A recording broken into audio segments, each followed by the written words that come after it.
Let me do a complete about face here. Nima Malika, I want you to take a look at a tweet that just came out from Michael Cohen, who is one of the chief advisors for Donald Trump. He's worked within the Trump organization.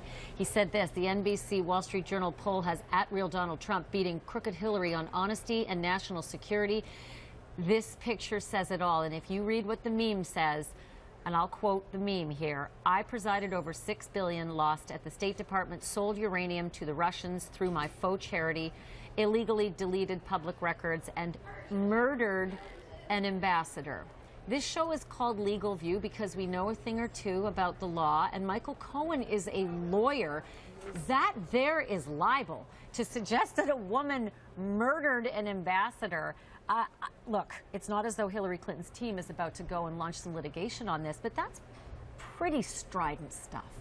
It is strident, and I think it again goes to what has been Donald Trump's problem, this very sort of undisciplined, shoot-from-the-hip campaign. And Michael Cohen, again, isn't affiliated officially with that campaign, but he's been a long-time aide to Donald Trump. I remember covering Donald Trump in 2012 when he was sort of pretending that he was going to run for president back then in New Hampshire, and Michael Cohen was there, and Donald Trump was often on the phone with him as well. So, you know, I mean, again, this is the kind of strident language that has sort of been surrounding the Donald Trump campaign, often coming from Donald Trump himself. Can I show you a tweet that Michael Cohen, the author of this one from moments ago, put out 2 years ago? There it is, folks. Have a look at what Michael Cohen thought of Secretary Clinton being received by two great Americans. Hillary Clinton, presumably being one of the great Americans, and Patrick Kennedy, presumably being the other great American at the Kennedy compound. So I'm not exactly sure what happened, because you know what? Benghazi had happened 2 years prior to that tweet. And apparently, Michael Cohen thought she was a great American 2 years after Benghazi, and now he does not.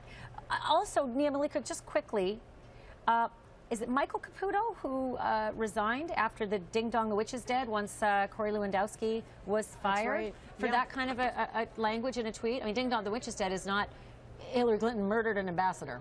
Yeah, I mean, again, Cohen isn't officially affiliated with this campaign, and Caputo decided to step down because he thought he was going to be a distraction to the campaign after he tweeted out that reference to the Wizard of Oz in relation to Corey Lewandowski. So we'll see what happens. I mean, we've heard things like this emanating from the Donald Trump sort of orbit, and so it's not really a surprise, and we'll see if there's any sort of pushback from the campaign to Cohen.